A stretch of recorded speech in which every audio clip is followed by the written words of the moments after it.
আসসালামু আলাইকুম। আমি মুহতাসিম শিফাত বর্তমানে খুলনা প্রকৌশল ও প্রযুক্তি বিশ্ববিদ্যালয়ে তৃতীয় বর্ষ অধ্যয়নরত অবস্থায় আছি। আজকে আমি তোমাদের এইচএসসির উচ্চতর গণিতের সেকেন্ড পেপারের কণিক অধ্যায়টি পড়াবো। কণিকের সংজ্ঞাটা কি এটা আগে আমাদের জানতে হবে। কণিকের সংজ্ঞাটা বলে যে কার্তেশীয় সমতলে একটি বিন্দু ও একটি নির্দিষ্ট সরলরেখা থেকে, আচ্ছা কার্তেশীয় সমতলে আমরা একটা বিন্দু নিলাম আর একটা নির্দিষ্ট সরলরেখা নিলাম। এখন একটি বিন্দু ও একটি নির্দিষ্ট সরলরেখা থেকে যেসব বিন্দুর দূরত্বের অনুপাত ধ্রুবক। এখন মনে করো যে এখানে আমাদের একটা বিন্দু, এখানে একটা বিন্দু, এখানে একটা বিন্দু, এখানে একটা বিন্দু, এইসব বিন্দুগুলোর দূরত্ব এই বিন্দু থেকে এই বিন্দুর দূরত্ব এবং এই সরলরেখা থেকে এই বিন্দুর দূরত্ব ধ্রুবক। তেমন এই বিন্দু থেকে এই বিন্দুর দূরত্ব এবং এই বিন্দু থেকে এই বিন্দুর যে দূরত্ব, এগুলো হচ্ছে অনুপাতগুলো হচ্ছে সবগুলো ধ্রুবক। ওকে, এখন এসব বিন্দুর যে সঞ্চারপথ, কারণ এসব বিন্দুর সঞ্চারপথ আমরা যোগ করে দেই। এসব বিন্দুর সঞ্চারপথকে বলা হয় কণিক। তাহলে আরেকবার শোনো, কার্তেশীয় সমতলে নির্দিষ্ট একটি বিন্দু এটা এবং একটি সরলরেখা নিলাম আমরা, এটা একটি সরলরেখা। এখন এই বিন্দু থেকে এই বিন্দু এবং এই বিন্দু থেকে এই বিন্দুর দূরত্বের যে অনুপাত এবং এই বিন্দু থেকে এই বিন্দুর দূরত্ব ও এই বিন্দু থেকে এই বিন্দুর দূরত্বের যে অনুপাত, এগুলো যদি অনুপাতগুলো যদি ধ্রুবক হয়, সমান হয়, তাহলে এই বিন্দুগুলো সংযোগ যে আমাদের সঞ্চারপথ, সংযোগ করার পথে সঞ্চারপথটা পাইলাম, এটাই হচ্ছে আমাদের কি কণিক। ওকে, এখন এই বিন্দুটাকে যে নির্দিষ্ট বিন্দু, এটাকে কি বলা হচ্ছে? এটাকে বলা হয় যে উপকেন্দ্র, ওকে, অথবা ফোকাসও বলা হয়। আর এই নির্দিষ্ট যে সরলরেখা আছে না, এটা কি রেফারেন্স একটা সরলরেখা না? এটা রেফারেন্স হচ্ছে না? এই রেফারেন্স সরলরেখাটা বলা হয় কি, এই অধ্যায়ে আমরা বলবো নিয়ামক রেখা, নিয়ামক রেখা। ওকে, এখন কণিক তো অনেক প্রকার হইতে পারে, বিভিন্ন টাইপের হইতে পারে। এই অধ্যায়ে আমরা হচ্ছে 3 প্রকার কণিক নিয়ে পড়বো। কি কি? 1 নম্বরে পড়বো হচ্ছে আমরা পরাবৃত্ত নিয়ে, যেমন 4.1-এ আমরা পড়বো পরাবৃত্ত। দেন 4.2-এ যে আমরা পড়বো হচ্ছে উপবৃত্ত। লাস্টে 4.3-তে যে আমরা পড়বো কি অধিবৃত্ত। এগুলো সবগুলোই কি কণিক, কণিকের প্রকারভেদ। এখন কণিক জায়গায় বৃত্ত না, বৃত্তর যেমন কি একটা কি নির্দিষ্ট একটা কি আদর্শ সমীকরণ আছে, সরলরেখারও কি আদর্শ সমীকরণ আছে, তেমন কি কণিকের একটা আদর্শ সমীকরণ আছে। কণিকের একটা আমরা সমীকরণ দেখি কেমন হতে পারে। কণিকের আদর্শ সমীকরণটা হচ্ছে ax² + by² + 2hxy + 2gx + 2fy + c = 0। ওকে, এই সমীকরণটা হচ্ছে যে কোনো কণিকের আদর্শ সমীকরণ। এই সমীকরণটা একটা পরাবৃত্তের আদর্শ সমীকরণ হতে পারে, উপবৃত্তের আদর্শ সমীকরণ হতে পারে, অধিবৃত্তের আদর্শ সমীকরণ হতে পারে। এখন কথা হচ্ছে এই সমীকরণটা কি পরাবৃত্তের নাকি নর্মাল কোনো বৃত্তের নাকি উপবৃত্তের না অধিবৃত্তের, এটা আমরা বুঝবো কেমন করে? এক্ষেত্রে আমাদের বিভিন্ন শর্ত আছে। এখানে আমরা বিভিন্ন কনস্ট্যান্ট রেফারেন্স দিয়েছি, a b h g, এগুলো কনস্ট্যান্ট না, c এগুলো তো কনস্ট্যান্ট। এখন এগুলো ধরে আমরা কি কণিকটা যে আমাদের পরাবৃত্ত না উপবৃত্ত না অধিবৃত্ত আমরা বের করতে পারবো। যেমন আমরা দেখি বৃত্ত হওয়ার শর্ত কি। আচ্ছা, বৃত্ত হওয়ার শর্তটা এখানে হবে এর যে মান ওটা আর বি এর মান সমান হবে এবং এইচ এর মান 0 হবে। আমরা এটা যদি কণিকটা যদি আমাদের পরাবৃত্ত হয়, পরাবৃত্ত হলে কি হবে, এ বি যেটা গুণফল এ বি মাইনাস এইচ, যেখানে এইচ আসছে না, h² = যদি 0 হয়, তাহলে এটা কি হবে, এটা হবে পরাবৃত্ত। আচ্ছা, ভালো কথা। তাহলে উপবৃত্ত হওয়া সত্য কি হবে? উপবৃত্ত হওয়া সত্য হবে যে এ বি, এই যে a × b - h², এটা যদি > 0 হয় তখন হবে কি উপবৃত্ত। অধিবৃত্ত হবে কখন? যখন a × b - h² <0 হবে, 0 চেয়ে নেগেটিভ মান আসবে, তখন হচ্ছে আমাদের এটা হবে অধিবৃত্ত। আচ্ছা, আমরা একটা কোশ্চেন দেখি। মনে করো যে একটা কণিকের সমীকরণ দেওয়া আছে 2x² - 4xy + 3y² - x + y - 1 = 0। দেখো তো এটা কি এই কণিকের আদর্শ সমীকরণটার সাথে মিল পাচ্ছ? কোনো মিল আছে না? এই যেমন করে ax² তারপর হচ্ছে 2hxy, দেখো 2 মনে করো এখানে hxy, h এর মান আছে hxy, আর দেখো by square minus x plus y minus c, এটা একটা কনস্ট্যান্ট, মনে করো সি। আমরা কি কণিকের আদর্শ সমীকরণের সঙ্গে মিল পাচ্ছি? মিল তো পাচ্ছি। আচ্ছা, এখান থেকে কি ভাই আমরা এ বি এইচ এগুলো ভ্যালুগুলো বের করতে পারবো না? আচ্ছা, বের করে দেখি তো এই কণিকটা কি পরাবৃত্ত হয় না উপবৃত্ত হয় না অধিবৃত্ত হয়? আমরা বের করে দেখি।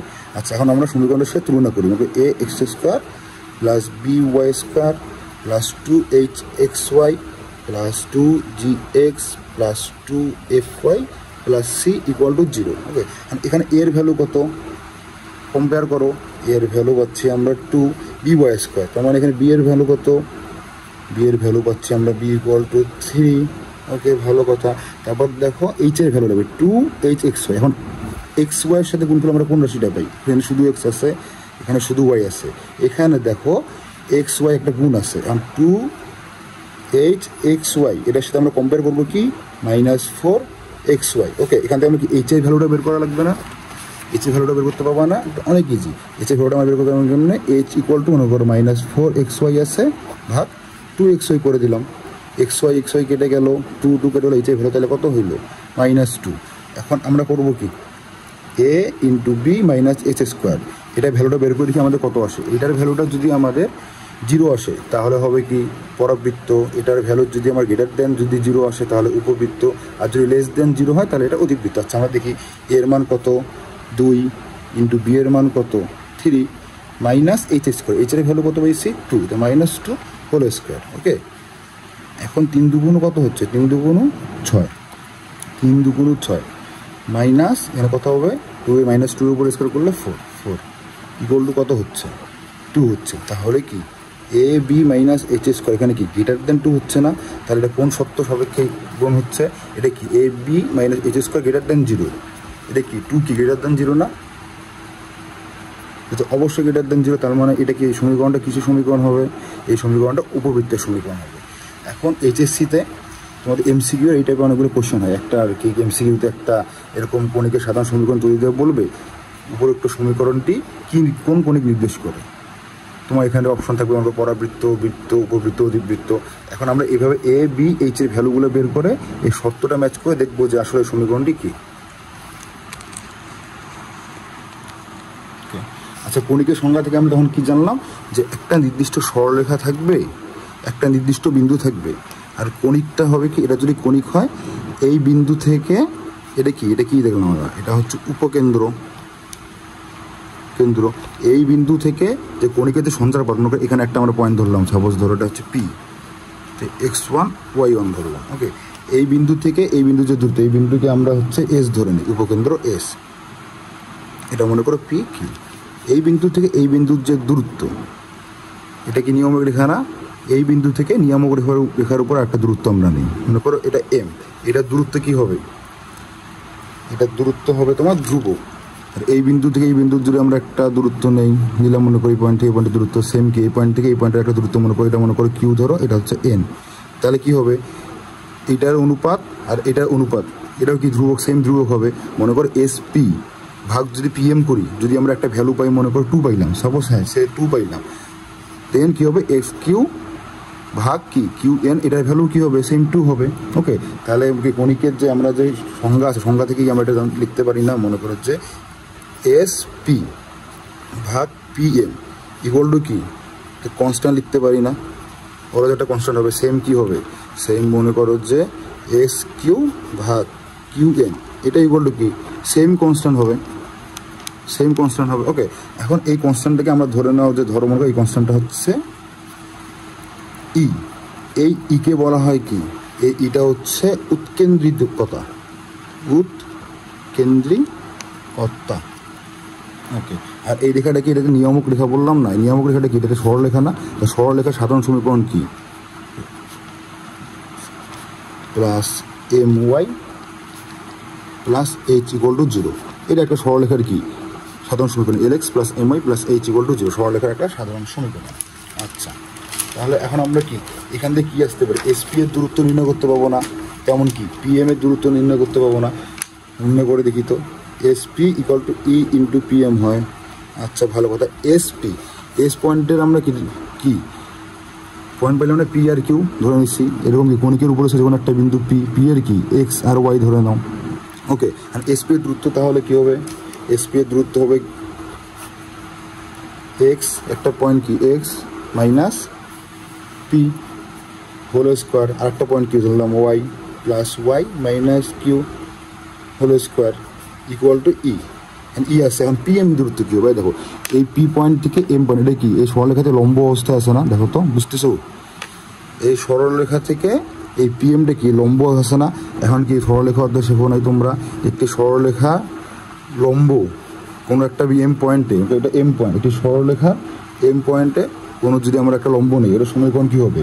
এটা সমীকরণ হবে এই যে সরলরেখাটা যেটা আছে l x plus m y plus h, এটা কি আমাদের সরলরেখাটা না?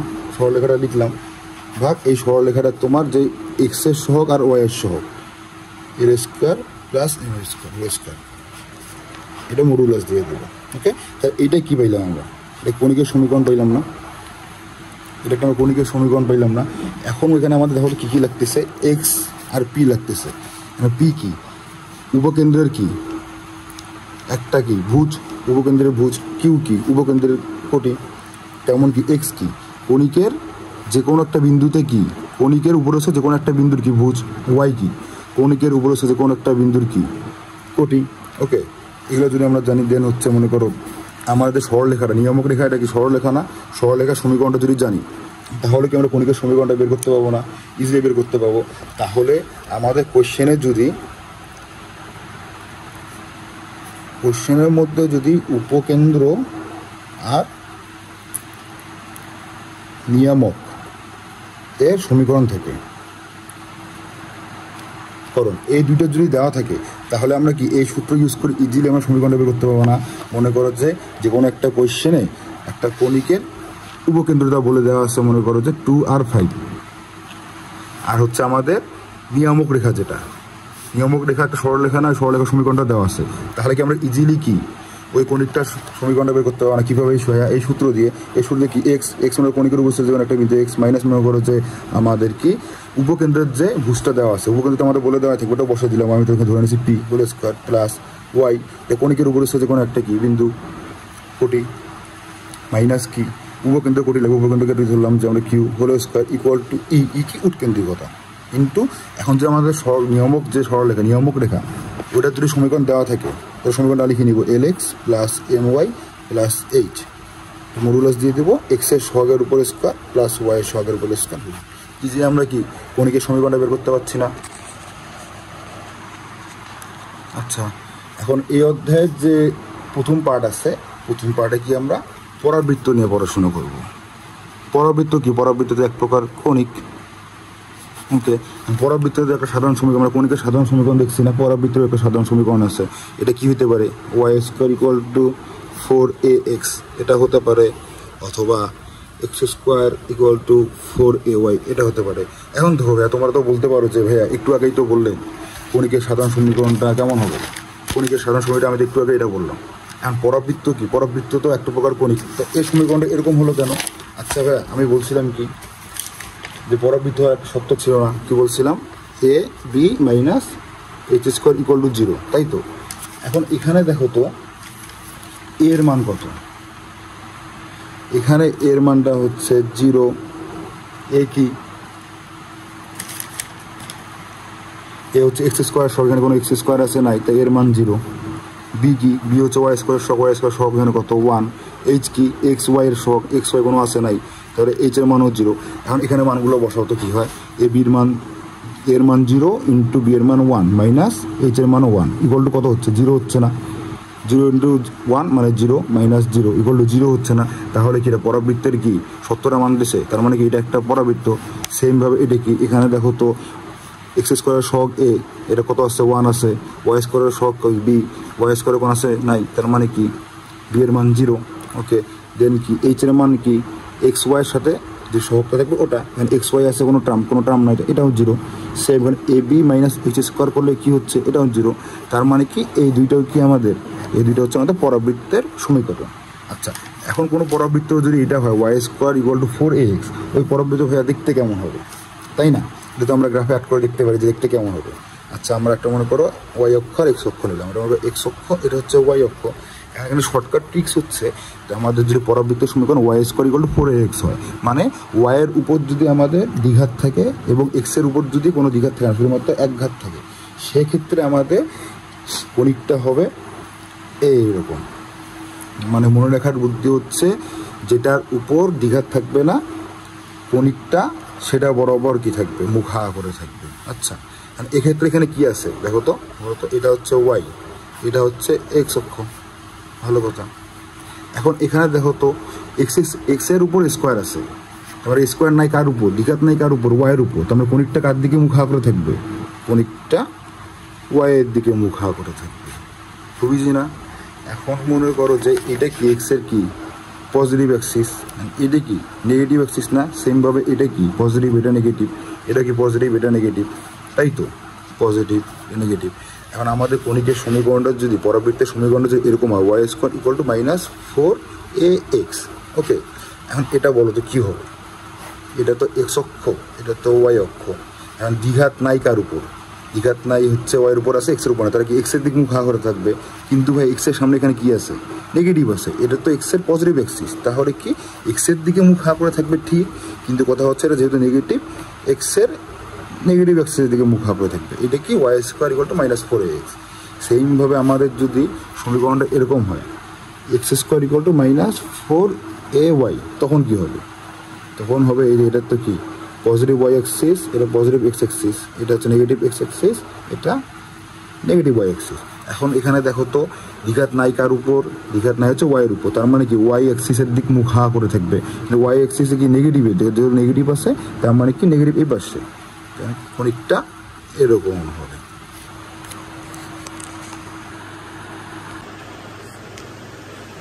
আচ্ছা, যখন আমাদের কণিকের সমীকরণ এরকম হচ্ছে Y square equal to 4ax, আমরা একটু আগে শিখলাম কি ওয়াই অ্যাক্সিস নিলাম, এক্স অ্যাক্সিস নিলাম। এখন দ্বিঘাত নেই কার উপর, এক্সের উপর, তাহলে কি কণিকটি এক্স অ্যাক্সিসের দিকে মুখা করে থাকবে, এদিকে মুখা করে থাকবে। এখানে দেখো তো কণিকটি যে শীর্ষবিন্দু, কণিকের শীর্ষবিন্দু এটা না, এটা কোন বিন্দুতে অবস্থান করতেছে, এটা কি 0 0 বিন্দু না, এই পয়েন্টে কি এক্স অক্ষেও কি মান 0, ভুজের মানও 0, কোটির মানও 0। ওকে, তার মানে কি এই সমীকরণটা শীর্ষবিন্দু, এই সমীকরণটা যে কণিক নির্দেশ করে তার শীর্ষবিন্দু কি একদম এই 0 0 পয়েন্টে অবস্থান করে। এখন আমাদের যদি কণিকের সমীকরণটা এরকম হয়, মনে করো y minus beta whole square equal to 4ax minus alpha, অথবা x minus alpha whole square equal to 4ay minus beta, তখন কি হবে, তখন জিনিসটা হবে এরকম ব্যাপারটা। আচ্ছা, এই সমীকরণের ক্ষেত্রে আমরা দেখি এখানে কি দ্বিঘাত নাই কার উপরে, এক্সের উপরে, এক্সের দিকে মুখা করে থাকবে। এখন কণিকটা এই ক্ষেত্রে কি এক্সের সাথেও কি মাইনাস প্লাস কিছু ছিল না, ওয়াই স্কোয়ারের সাথে মাইনাস প্লাস কিছু ছিল না, তার মানে কি কণিকটা শীর্ষবিন্দু কি 0 0 পয়েন্টে অবস্থান করতেছে। এখন এখানে তো কিছু একটা আছে, এখানে কি আছে ওয়াই মাইনাস বিটা আছে, এখানে কি এক্স মাইনাস আলফা আছে, তার মানে কি কণিকটা শীর্ষবিন্দু এই তোমার হচ্ছে যে 0 0 পয়েন্ট, এখান থেকে আলফা অথবা বিটা, আলফা আর বিটা ভুজ হবে আলফা, কণিকটা যদি এখানে হয়, মনে করো ওয়াই, এই মনে করো এই যে এটা কি এক্স এর উপর দ্বিঘাত নেই, তার মানে কি এক্স অ্যাক্সিসের দিকে মুখা করে থাকবে, এই কোণটা শীর্ষবিন্দু কি হবে, শীর্ষবিন্দু হবে আলফা বিটা। ওকে, তার মানে কি শিখলাম আমরা, এরকম যদি কণিকের সমীকরণ হয় ওয়াই মাইনাস সামথিং থাকে অথবা সাথে হচ্ছে এক্স মাইনাস সামথিং থেকে, ওই ওয়াইয়ের সাথে সামথিং, এক্সের সাথে সামথিং যেগুলো, ওটা কি কণিকটা শীর্ষবিন্দু। ক্লিয়ার? আচ্ছা, এখন আমরা কণিক সম্পর্কে একদম ভালো মতো ডিটেলস দেখি।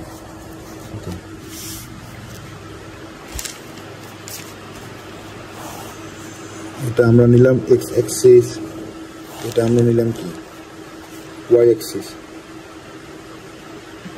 আমাদের শীর্ষবিন্দুর মধ্যে কণিক হচ্ছে এরকম। ওকে, এটা হচ্ছে আমাদের কি নিয়ামক রেখা, এটা হচ্ছে আমাদের কণিকটা, এটা এক্স অ্যাক্সিস, এটা ওয়াই অ্যাক্সিস, এটা হচ্ছে আমাদের নিয়ামক রেখা। এখন কণিকটার উপকেন্দ্র যদি এখানে হয়, এই বিন্দু থেকে কণিকের উপর যে কোনো বিন্দুর দূরত্ব আর এই বিন্দু থেকে নিয়ামক রেখার উপর যে লম্ব দূরত্ব, এদের কি অনুপাতটা অলওয়েজ ধ্রুবক হবে, তাহলে জিনিসটা আমাদের কণিক হচ্ছে, তাই তো। এখন এক্ষেত্রে শীর্ষবিন্দু কত হবে, শীর্ষবিন্দু হবে তোমার কণিকটা এই পয়েন্টটা হচ্ছে শীর্ষবিন্দু। এখানে কি দেখো এক্স এক্সিস ওয়াই এক্সিসের সাথে আছে, তার মানে শীর্ষবিন্দু কত 0 0। আর আমাদের কণিকের সমীকরণ এরকম হয় y minus beta whole square equal to 4a x minus alpha. এক্ষেত্রে শীর্ষবিন্দু কি হবে? শীর্ষবিন্দু হবে তোমার হচ্ছে আলফা বিটা। ক্লিয়ার? এটা আমাদের কি, এটা হচ্ছে আমাদের নিয়ামক রেখা। নিয়ামক রেখা। এখন ধরো এটা যদি শীর্ষবিন্দু হয়, এই রেখাটা কি শীর্ষবিন্দুর মধ্যে স্পর্শক রেখা না? এটা কি শীর্ষবিন্দুর মধ্যে স্পর্শক রেখা। এখন এই রেখাটার সমীকরণ কি? এই রেখার উপর এক্স এর উপর কোনো ভ্যালু আছে, এক্স এর তো কোনো ভ্যালু নেই, 0। তো এই ওয়াই অক্ষের সমীকরণ হচ্ছে এক্স ইকুয়াল টু 0। তার মানে এই সমীকরণটা, এই সমীকরণের যে কণিক এটা, এই কণিকের শীর্ষবিন্দুতে স্পর্শক এটা, তার সমীকরণ কি? X equal to 0। ওকে, ভালো কথা। এখন এখানে দেখো তোমার এটা কি, এটা আমাদের উপকেন্দ্র ধরছি না, এটা যদি উপকেন্দ্র এস ধরি, তাহলে এই এস এর পয়েন্ট কত হবে? এখানে দেখো তো ওয়াই এক্সিসের মান কত? ওয়াই এক্সিসের মান 0। তাহলে এক্স এক্সিসের মান কত হবে? এক্স এক্সিসের মান কত হবে এটা আমরা বুঝবো কেমন করে? দেখো এই পয়েন্ট থেকে মনে করো এই পয়েন্ট থেকে এই পয়েন্টের যে দূরত্ব, আর এই পয়েন্ট থেকে এই পয়েন্টের দূরত্ব অলওয়েজ ধ্রুবক থাকতেছে না। তাহলে জিনিসটা হবে এরকম যে তোমার এই রেখা থেকে এই রেখার যে দূরত্ব, স্পর্শকের যে দূরত্ব, মনে করো a 4ax, বুঝছো? আর সময় আমার সূত্র কি? Y square equal to 4ax। এ যে ভ্যালুটা, এই ভ্যালুটা কি নিয়ামক রেখা থেকে স্পর্শক রেখার দূরত্ব। ওকে, এখন তোমার হচ্ছে স্পর্শক রেখা থেকে আমাদের শীর্ষ উপকেন্দ্র যেটা, ওটার দূরত্ব কি সেম এ হবে, বুঝছো ভাইয়া? মানে যে ব্যাপারটা এরকম হয়, আমাদের নিয়ামক রেখা থেকে আমাদের যে শীর্ষবিন্দুতে স্পর্শক রেখার যে দূরত্ব, আর শীর্ষবিন্দুতে স্পর্শক রেখা থেকে আমাদের উপকেন্দ্রের যে দূরত্ব, ওটা সমান হবে। এখন আমরা জানি কি নিয়ামক রেখা থেকে শীর্ষবিন্দুতে স্পর্শক রেখার দূরত্ব কোনটা? এই যে ওয়াই স্কয়ার 4ax a। তার মানে কি এই পয়েন্ট থেকে এই পয়েন্টের দূরত্ব কত হবে? a হবে। তার মানে উপকেন্দ্রের স্থানাঙ্ক কত আমাদের? a, 0। আচ্ছা, ভালো কথা। এখন এই রেখাটা কি? এটাকে আমরা নিয়ামক রেখা না? আর নিয়ামক রেখাকে আমরা কি দ্বারা প্রকাশ করব? নিয়ামক রেখা হচ্ছে সরল রেখা। যদি তোমরা পড়ে থাকো তাহলে এটা ইজিলি বলতে পারবা, এই যে এটা কি, এখানে কি এইটা হচ্ছে ওয়াই অ্যাক্সিসের বরাবর না? তার মানে কি সমীকরণটা হবে এক্স ইকুয়াল টু, এটা ভ্যালু কত? এই পয়েন্ট হচ্ছে এক্স এর ভ্যালু কত? মাইনাস এ কমা হচ্ছে 0, এই পয়েন্টটা। তার মানে কি এক্স ইকুয়াল টু মাইনাস এ। এটা কি এই সমীকরণটা কি নিয়ামক, এই কণিকটা কি নিয়ামক রেখার সমীকরণ? এই পয়েন্টটা কত? মাইনাস এ কমা 0। আমরা শীর্ষবিন্দুতে স্পর্শক পাইলাম, আমরা হচ্ছে উপকেন্দ্র পাইলাম। এখন আরেকটা জিনিস দেখতে হবে আমাদেরকে, উপকেন্দ্রিক লম্ব। উপকেন্দ্রিক লম্বটা কি? আমার উপকেন্দ্র বরাবর যদি আমরা একটা মনে করো লম্ব টানলাম, উপকেন্দ্র বরাবর একটা লম্ব টানলাম। ওকে, এই রেখাটাই হচ্ছে আমাদের উপকেন্দ্রিক লম্ব। ওকে, এখন দেখো নিয়ামক রেখার সমীকরণ আমরা কি পাইছিলাম? এই লম্ব এক্স অক্ষের উপর একটা লম্ব না? এরকম সেমভাবে এটাও কি এক্স অক্ষের উপর একটা লম্ব না? নিয়ামক রেখা আমরা কি জানছিলাম? এক্স ইকুয়াল টু মাইনাস এ। তাহলে এটা কি হবে? এটা জন্য এক্স এর নেগেটিভ অ্যাক্সিস, এটা এক্স এর পজিটিভ অ্যাক্সিস না? সেম ডিসটেন্স কিন্তু সেম। এই পয়েন্টে এই পয়েন্টও এ, এই পয়েন্টে এই পয়েন্টও এ। তাহলে এটা যদি নেগেটিভ অ্যাক্সিস হয়, এটা কি হবে? Positive Axis. তাহলে কি আমরা উপকেন্দ্রিক লম্ব কি পাইলাম? এক্স ইকুয়াল টু এ। আমাদের নিয়ামক রেখার সমীকরণ ছিল এক্স ইকুয়াল টু মাইনাস এ, উপকেন্দ্রিক লম্ব হবে এক্স ইকুয়াল টু এ। উপকেন্দ্র কি হবে? এই 4ax এর এ, আর হচ্ছে এই পয়েন্টে কি ওয়াই এর ভ্যালু মানে পরিত 0, তাহলে a, 0। স্পর্শকের সমীকরণ পাইলাম কি? X equal to 0। আচ্ছা, ভালো কথা। এখন উপকেন্দ্রিক লম্বের যে বিন্দুর স্পেস, কণিককে আমরা কি, এটা আমাদের কণিকটা না, উপকেন্দ্রিক লম্বের যে বিন্দুতে ছেদ করছে ওই বিন্দুটা কি হবে? আচ্ছা দেখো তো, এই পয়েন্ট থেকে এই পয়েন্টের দূরত্ব কত? এ না? তার মানে এক্স এর ভ্যালু কত হবে? এ। আর হচ্ছে এই পয়েন্ট থেকে এই পয়েন্টের দূরত্ব হবে 2a। সেম এই পাশে কি হবে? এই পাশে হবে কি? এবার পজিটিভে আছে এ হবে, কিন্তু এটাকে নিচের দিকে নামছে, নেগেটিভ হচ্ছে না? এটা হবে মাইনাস 2a। ক্লিয়ার? এখন আমরা এটা ভালো মতো একটু দেখি এখানে। আচ্ছা, এই যে একটা চার্ট আছে, চার্টে কি আমরা এই কণিকটা যদি আমাদের কণিকের সমীকরণ ওয়াই স্কয়ার হলো 4x এরকম টাইপের হয়, তাহলে কি হবে? শীর্ষবিন্দু এখানে কত? 0 0। যদি y minus alpha whole square equal to 4ax minus beta, তাহলে কণিকের শীর্ষবিন্দু সমীকরণ কি হবে? শীর্ষবিন্দু কি হবে? Beta comma alpha. এরকম সিম্পল শীর্ষবিন্দু পাইলাম। এখন আমাদের কণিকের সমীকরণ যে Y square equal to 4ax হয়, তাহলে উপকেন্দ্র কি হবে? উপকেন্দ্র কি দেখলাম আমরা? এই যে এই পয়েন্টে এই পয়েন্টের দূরত্ব a, 0, উপকেন্দ্র হচ্ছে a, 0। সিম্পলভাবে কি x square equal to 4ay হলে 0, a। এখন নিয়ামক রেখার স্থানাঙ্ক ও কত হবে? নিয়ামক রেখা কোনটা? এই যে এটা নিয়ামক রেখা। এই পয়েন্ট থেকে এটা কি? এটা 0 0 না? এই পয়েন্ট থেকে এই পয়েন্টের দূরত্ব কত হচ্ছে? নেগেটিভ অ্যাক্সিসে যাচ্ছে, minus a, 0। Minus A comma zero. সেমভাবে কি এটা জাস্ট অপোজিট হবে, ওয়াই স্কোয়ার গুলো 4ax এ যেগুলো হবে এক্স স্কোয়ার গুলো 4ay এ জাস্ট তার অপোজিট গুলো। এখানে মাইনাস এ কমা জিরো হলে এখানে কি জিরো কমা মাইনাস এ হবে। অক্ষরেখায় কি এই অক্ষরেখায় কি অক্ষরেখাতে হয়েছে এটা ওয়াই ইকুয়াল টু জিরো, এখানে কি এক্স ইকুয়াল টু জিরো হবে। নিয়ামক রেখা কোনটা, এই যে নিয়ামক রেখা, এটা নিয়ামক রেখার সময় আমরা বের করা শিখলাম কি এক্স ইকুয়াল টু মাইনাস এ। সেইভাবে এটা কি অপোজিট হবে কি ওয়াই ইকুয়াল টু মাইনাস এ। উপকেন্দ্রিক লম্ব কোনটা, এটা যদি নিয়ামক রেখা হয় এটা হচ্ছে উপকেন্দ্রিক লম্ব। এটা যদি এক্স ইকুয়াল টু মাইনাস এ হয় এটা নেগেটিভ অ্যাক্সিস, তাহলে এটা কি হবে ডান পাশে পজিটিভ অ্যাক্সিসে এক্স ইকুয়াল টু এ। শীর্ষবিন্দুতে স্পর্শক কি হবে, শীর্ষবিন্দুতে স্পর্শক হচ্ছে x comma equal to zero, x equal to zero. উপকেন্দ্রিক লম্বের দৈর্ঘ্য কি হবে, উপকেন্দ্রিক লম্বের দৈর্ঘ্য হবে তোমার মডুলাস 4 ইন্টু এ। আমাদের সমীকরণের সাথে কম্পেয়ার করে আমরা এর ভ্যালুটা বের করবো না, ওর সাথে 4 গুণ করে দিয়ে মডুলাস করলে কি এটাই হচ্ছে আমাদের উপকেন্দ্রিক লম্বের দৈর্ঘ্য। ওকে, আর উপকেন্দ্রিক লম্বের স্থানাঙ্ক কী হবে, উপকেন্দ্রিক লম্বের স্থানাঙ্ক যে এই পয়েন্টটা যদি হয় এই পয়েন্ট থেকে এই পয়েন্টের দূরত্ব কত এ কমা 2a। যদি উপরে হয় তাহলে এ কমা প্লাস 2a, আর নিচে হইলে কি এ কমা মাইনাস 2a। আর যদি সমীকরণটা এরকম হয় x square equal to 4ay, সেক্ষেত্রে কী হবে জাস্ট অপোজিট, এটা যা ছিল জাস্ট উল্টা হয়ে যাবে। এই